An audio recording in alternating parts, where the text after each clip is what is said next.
ಬನ್ನಿ friends, PAN cake ಮಾಡುವ ವಿಧಾನ ತೋರಿಸ್ತೀನಿ. ನಾನಿಲ್ಲಿ 1 ಕಪ್ ಓಟ್ಸ್, ಅರ್ಧ ಕಪ್ ಪ್ರೋಟೀನ್ ಪೌಡರ್, ಹಾಗೆಯೇ ಒಂದು ಕಪ್ ಬಾಳೆಹಣ್ಣು, ಹಾಗೆ ಅರ್ಧ ಸ್ಪೂನ್ ಬೇಕಿಂಗ್ ಸೋಡಾ ತೊಗೊಂಡಿದ್ದೀನಿ. ಎಲ್ಲವನ್ನು ಮಿಕ್ಸಿ ಮಾಡಬೇಕು.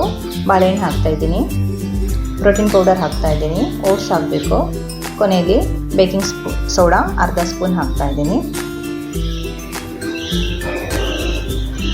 ಇದಕ್ಕೆ ನೀರು ಆ್ಯಡ್ ಮಾಡೋ ಅವಶ್ಯಕತೆ ಇಲ್ಲ, ಬಾಳೆಹಣ್ಣು ನೀರು ಬಿಟ್ಕೊಳ್ಳುತ್ತೆ. ಬ್ಯಾಟರ್ ಬಂದು ದೋಸೆ ಹಿಟ್ಟಿನ ಹದಕ್ಕಿರಬೇಕು.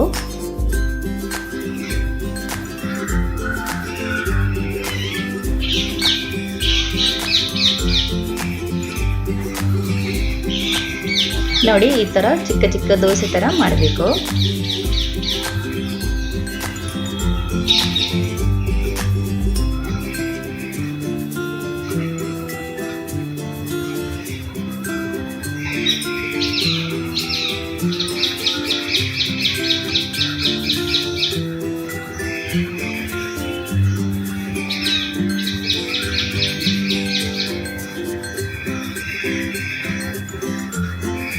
ಶುಗರ್ ಫ್ರೀ ಪ್ಯಾನ್ಕೇಕ್ ಸಿರಪ್ ಹೀಗೆ ಮೇಲಿಂದ ಆ್ಯಡ್ ಮಾಡ್ತಾ ಇದ್ದೀನಿ.